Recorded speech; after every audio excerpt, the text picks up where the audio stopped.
रामराम मंडळी. आजच्या आपल्या निफ्टीच्या अनालिसिसच्या ह्या सत्रात आपलं सगळ्यांचं स्वागत आहे. निफ्टी काल 873 पॉइंट वर गेला. शॉर्ट टर्म ट्रेंड अप आहे, पण लॉंग टर्म आणि 200 DMA ट्रेंड दोन्ही डाऊन आहेत. लॉंग टर्मची जी बाय टर्निंग प्राइस आहे ती 25,682 आहे. याचा अर्थ जोपर्यंत निफ्टी 25,682च्या वर बंद होत नाही तोपर्यंत तो बाय सिग्नल देणार नाहीये. अर्थात हे एकाच दिवसात होणं शक्य नाहीये. त्याच्याकरता ही जी लॉंग टर्म टर्निंग प्राइस आहे ही रोज थोडी थोडी खाली येते आणि मग निफ्टी त्याचा वर जाईल आणि मग कधीतरी त्यांचं क्रॉसिंग होऊन इथं लॉंग टर्मला आपल्याला बाय सिग्नल मिळेल.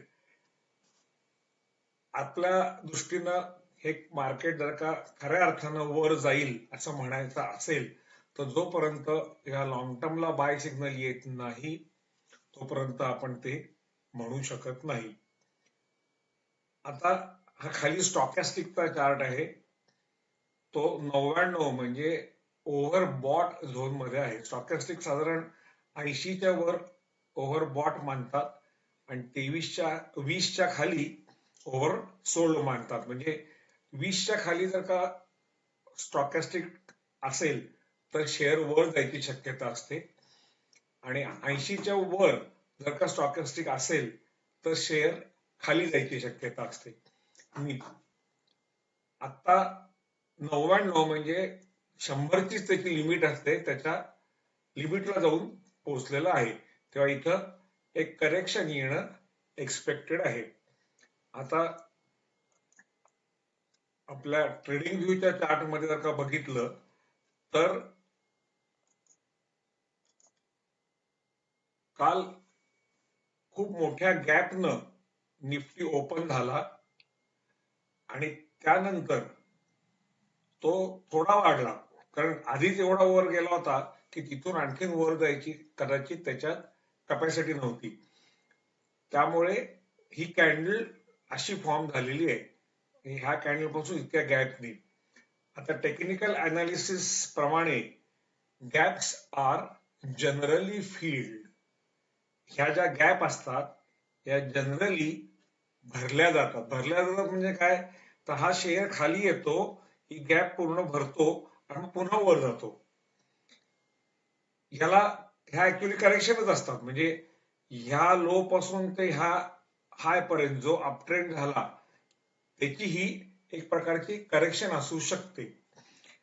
तर त्यानुसार आपण आता जर का बघितलं तर निफ्टी फ्युचर 24,057 ला क्लोज झालं होतं आणि गिफ्ट निफ्टी आता 23,990 ला ट्रेड होतं. म्हणजे काय फारसा फरक नाहीये, नॉमिनल खाली आहे. त्यामुळे प्रत्यक्ष काय होईल मार्केटमध्ये ते बघावं लागेल. असं ही सगळी स्थिती मला दिसतीये. आपला अजून दुसरा जो पडाव आहे तो म्हणजे 60 EMA जो आहे तो वर वळला पाहिजे. आता फक्त 25 EMA वर वळलेला आहे. तर अशा प्रकारे आपण हे रोज ऑब्झर्व करू आणि जेव्हा Nifty long term buy signal देईल तेव्हा त्याच्या अनुषंगानं जे जे शेअर लॉंग टर्मला बाय सिग्नल देतील त्याच्यात आपण गुंतवणूक करू आणि ते लॉंग टर्म करता ठेवून देऊन त्यात नफा मिळवू. कुणाला इंट्राडे ट्रेडिंग शिकायचं असेल, इंट्राडे ट्रेडिंग कसं करायचं हे पाहायचं असेल तर आमचं दुसरं एक सॉफ्टवेअर आहे, वेदांत एज्युकेशनल इंडिकेटर. तर ह्या सॉफ्टवेअरद्वारे तुम्ही इंट्राडे ट्रेडिंगच्या सगळ्या गोष्टी शिकू शकता. कोणाला जर का त्यात इंटरेस्ट असेल तर जरूर संपर्क साधा. राम राम आणि धन्यवाद.